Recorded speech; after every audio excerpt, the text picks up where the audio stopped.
नमस्कार, live news में आपका स्वागत है। लाइव न्यूज़ हमारे इस चैनल को आपकी मदद की ज़रूरत है। सो प्लीज़ अगर कंटेंट आपको पसंद आए तो चैनल को लाइक और सब्सक्राइब ज़रूर करें, साथ में शेयर भी करें। धन्यवाद। एक शटर डाउन, एक ने मांगी माफ़ी। 24 घंटे में अमेरिका के 2 बाहुबलियों ने भारत के सामने घुटने टेक दिए हैं। अमेरिका की 2 बड़ी कंपनियों ने भारत के सामने घुटने टेक दिए हैं।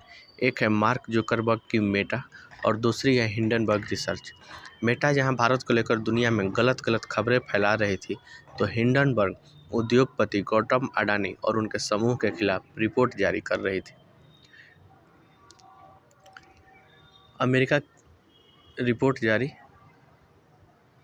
की 2 बड़ी कंपनियां 24 घंटे में भारत के सामने घुटने टेक दिए हैं। ये दोनों कंपनियां अपने अपने क्षेत्र की दिग्गज है। एक है मार्क जुकरबर्ग की मेटा और दूसरी है हिंडनबर्ग रिसर्च। मेटा खास तौर से जुकरबर्ग जहां भारत को लेकर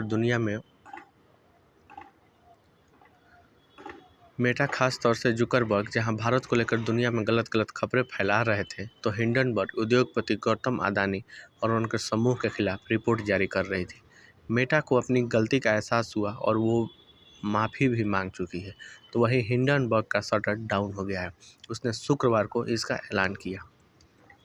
बात पहले हिंडनबर्ग की करते हैं। हिंडनबर्ग रिसर्च पिछले कुछ वर्षों से अडानी समूह के खिलाफ अभियान चला रही थी।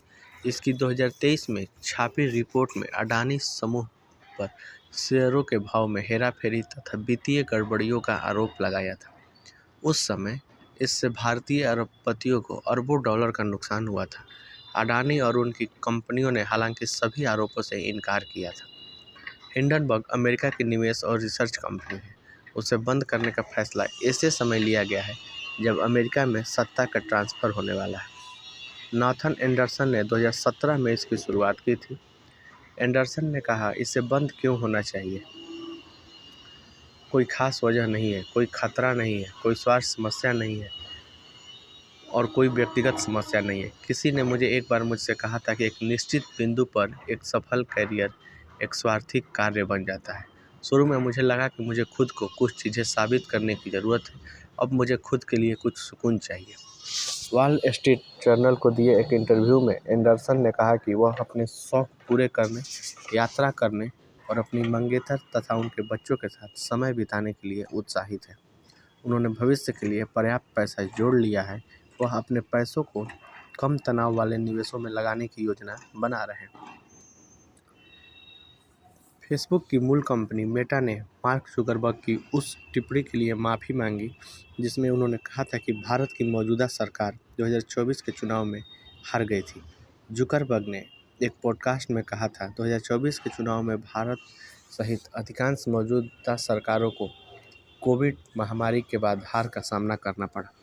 उनके इस बयान पर भारत सरकार ने आपत्ति जताई। केंद्रीय मंत्री अश्विनी वैष्णव ने भारत के बारे में भ्रामक बयान देने के लिए जुकरबर्ग की आलोचना की थी। वैष्णव ने 13 जनवरी को एक्स पर एक पोस्ट में कहा कि जुकरबर्ग का यह दावा है कि 2024 के चुनावों में भारत सहित अधिकांश मौजूदा सरकारों को कोविड महामारी के बाद हार का सामना करना पड़ा, तथ्यात्मक रूप से गलत है। इसके बाद मेटा इंडिया के उपाध्यक्ष शिवनाथ ठुकराल ने एक्स पर लिखा, मंत्री अश्विनी वैष्णव, मार्क जुकरबर्ग का यह बयान 2024 के चुनावों में कई सत्तारूढ़ पार्टियों फिर से निर्वाचित नहीं हुई, कई देशों के लिए सही है, लेकिन भारत के लिए नहीं। उन्होंने कहा, हम अनजाने में हुई इस भूल के लिए माफ़ी मांगते हैं। भारत मेटा के लिए महत्वपूर्ण देश बना हुआ है और हम इसे अभिनव भविष्य के केंद्र में होने की आशा करते हैं। लाइव न्यूज़ हमारे इस चैनल को आपकी मदद की ज़रूरत है।